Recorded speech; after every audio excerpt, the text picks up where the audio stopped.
যার শুরু ভালো তার শেষ ভালো, কথা আছে না বন্ধুরা? দেখো, ওদেরকে খাইয়ে দিলাম, তারপরে বৃষ্টিটা শুরু হলো। মানে কি, ওরা বাড়ির বাইরেই বেশিরভাগ এই জায়গাটাতেই ওরা খাওয়া দাওয়া করে।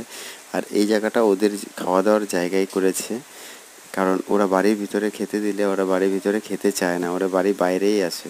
খাওয়ার দাওয়ার, জল খাওয়া যা আছে সব বাড়ির বাইরেই।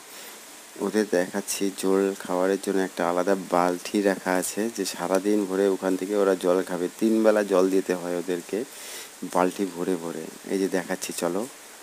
এই যে দেখো ওদের বালতিটা, প্রত্যেক দিন 3 বেলা করে ওদের, সকাল বিকেল রাত্রে আমাকে 3 বেলা জল দিতে হয় বালতিতে, কারণ ওরা সারাদিনই বালতি ভরে ভরে জল খায়। আর এই যে দেখো, ওর মেয়ে বউ ওখানে শুয়ে আছে খাওয়া দাওয়া করে, আর মহারাজ এখানটায় বসে বসে খাচ্ছে। এখন খাওয়া দাওয়া হলে পরে আবার এক জায়গায় পাহারা দেওয়া শুরু করবে। ধন্যবাদ সকলকে।